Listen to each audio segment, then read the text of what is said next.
दोस्तों, आप लोग के बीच में आज मैं मोटिवेशन कहानी सुनाने जा रहा हूँ जो आपके लिए बहुत इंपॉर्टेंट होगी। दोस्तों, ये कहानी मोटिवेशनल स्टोरी होगी। अमीर हो या गरीब, महिला हो या पुरुष, हर व्यक्ति अपने अपने तरीके से भक्ति करता है, लेकिन मनोकामनाएं कुछ ही लोग पूरी हो पाती है। इसकी वजह से मन में बसी बुराइयां, जब तक मन से बुराइयां खत्म नहीं होगी तब तक वह मन पवित्र नहीं होगा और न ही भक्ति में मन लगेगा। पूजा करते समय भी मन में इधर उधर की बातें चलती रहेंगी। इसलिए भक्ति का आनंद लेना चाहते हैं तो सबसे पहले हमें अपने मन को पवित्र मानना चाहिए। ये बात एक लोक कथा से समझ सकते हैं। जानिए, कथा के किसी गांव में एक संत घर जा जाकर भिक्षा मांग रहे थे। घूमते घूमते संत एक दुकान पर पहुंच गए। दुकानदार से भिक्षा मांगने के लिए संत उसके पास पहुंचे। दुकानदार ने दुकान में बहुत सारे छोटे बड़े डिब्बे रखे हुए थे। दुकान की सजावट बहुत अच्छी थी। संत उसकी दुकान देखकर बहुत प्रभावित हुए। दुकानदार ने संत को बताया, खाली डिब्बे में राम है। संत ने दुकानदार से पूछा कि भाई, तुमने इतने सारे डिब्बों में क्या क्या भर रखा है? दुकानदार ने जवाब दिया, घर के लिए जरूरी सभी चीजें हैं, किराए का सामान है, मसाले और अन्य चीजें हैं। संत ने एक डिब्बे की ओर इशारा करते हुए पूछा कि भाई, उस डिब्बे में क्या है?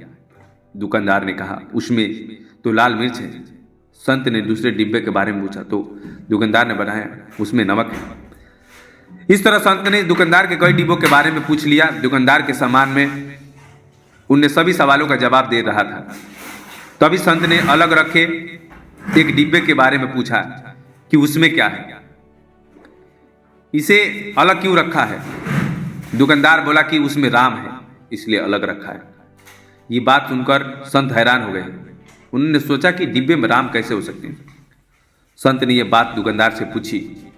जब तक मन में बुराइयां रहेंगी, उनके भगवान का वास नहीं हो सकता। दुकानदार ने कहा कि जब जिस डिब्बे में कुछ नहीं होता है, यानी जो डिब्बा खाली होता है, उसके लिए हम यही कहते हैं, उसमें राम है, हम डिब्बे का खाली नहीं कहते। ये बात सुनते ही संत आश्चर्यचकित हो गए कि इस दुकानदार वाले ने कितनी बड़ी और गहरी बात कह दी है। जिस बात को समझने के लिए मैं इधर उधर भटक रहा हूं, वह बात इतनी आसानी से इस व्यक्ति ने कैसे समझा दी। संत ने सोचा कि मैं भगवान की कृपा के लिए कब से भक्ति कर रहा हूं, दर दर भटक रहा हूं, लेकिन मैं बात नहीं समझ पा रहा था कि मुझे भगवान की कृपा क्यों नहीं मिल रही है। जब तक कि मेरे मन में बुराइयां है, मेरा मन फालतू बातों से भरा हुआ है, तब तक मुझे भगवान की कृपा नहीं मिल सकती। भक्ति का आनंद लेने के लिए सबसे पहले मुझे मेरे मन को खाली करना होगा, तभी उसमें भगवान आ सकते हैं। प्रसंग संदेश यह है कि अधिकतर लोगों के मन में गुस्सा, लालच, मोह, घमंड, दूसरों के लिए जलन और गलत विचार जैसी बुराइयां है। तब तक हमारा मन भक्ति से लग नहीं पाएगा। भक्ति में मन लगाना चाहते हैं तो हमें सबसे पहले इन बुराइयों को खत्म करना होगा। जब तक मन और शांत पवित्र हो जाएगा तो भक्ति में आनंद मिलेगा और भगवान की कृपा भी मिल जाएगी। दोस्तों, आपको एक छोटी सी कहानी कैसी लगी, प्लीज़ लाइक एंड सब्सक्राइब करके जरूर बताइएगा, ताकि ऐसे ही मोटिवेशन वीडियो हम आपके बीच में देते रहेंगे और आप हमारे मोटिवेशन वीडियो को देखकर मोटिवेट होते रहेंगे। चलिए फिर से मिलेंगे हम आपसे एक नए मोटिवेशन वीडियो में, जो आपके लिए बहुत इंपॉर्टेंट